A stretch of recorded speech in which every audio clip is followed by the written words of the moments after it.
ଆସ ଜାଣିବା ମାଣିକ କିଏ। ପ୍ରଭୁ ଜଗନ୍ନାଥ ନିଜ ଆଙ୍ଗୁଠିରୁ ମୁଦି କାଢ଼ି ତାକୁ କାହିଁକି ଦେଇଥିଲେ। ପୁରୀ ନିକଟରେ ଗୋଟିଏ ଗାଁରେ ମାଣିକ ନାମରେ ଜଣେ ନିଷ୍କପଟ ମହିଳାଟିଏ ରହୁଥିଲା। ସେ ଜଗନ୍ନାଥଙ୍କର ବଡ଼ ଭକ୍ତ ମଧ୍ୟ ଥିଲା। ସେ ଜାତିରେ ଗୌଡ଼ୁଣୀ ହୋଇଥିବାରୁ କ୍ଷୀର ଦହି ବିକିବା ତାର ପେଶା ଥିଲା। ସବୁଦିନ ପରି ସେ ଘର କାମ ସାରି କ୍ଷୀର ଦହି ନେଇ ବାହାରି ପଡ଼ିଲା ବିକିବା ପାଇଁ। ସେହି ସମୟରେ ରାଜା ପୁରୁଷୋତ୍ତମ ଦେବଙ୍କର କାଞ୍ଚି ରାଜା ସହ ଯୁଦ୍ଧ ହେଉଥାଏ। ରାଜା ପୁରୁଷୋତ୍ତମ ଦେବ ଜଣେ ଧର୍ମପରାୟଣ ରାଜା ହୋଇଥିବାରୁ ପ୍ରଭୁ ଜଗନ୍ନାଥ ଆଉ ବଳଭଦ୍ର ତାଙ୍କ ପକ୍ଷରୁ ଯୁଦ୍ଧ କରିବା ପାଇଁ ସାଧାରଣ ମଣିଷ ରୂପ ହୋଇ ଯାଉଥାନ୍ତି କାଞ୍ଚି ରାଜ୍ୟକୁ। ଯୁଦ୍ଧକୁ ଯିବା ବାଟରେ ମାଣିକ ବସିଥାଏ କ୍ଷୀର ଦହି ନେଇ ଆଉ କହୁଥାଏ, ହେ ଜଗନ୍ନାଥ, ଆଜି କାହିଁ କିଛି ବିକ୍ରି ହେଉନାହିଁ।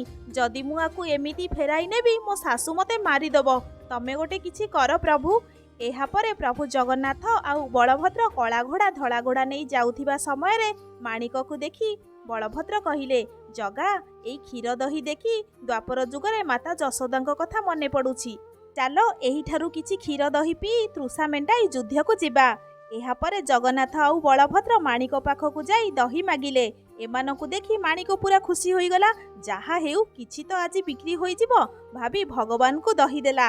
ମାଣିକର ଭକ୍ତି ଆଉ ପବିତ୍ର ମନ ଦେଖି ପ୍ରଭୁ ଜଗନ୍ନାଥ ଆଉ ବଳଭଦ୍ର ସବୁ ତାର କ୍ଷୀର ଦହି ପିଇଦେଲେ।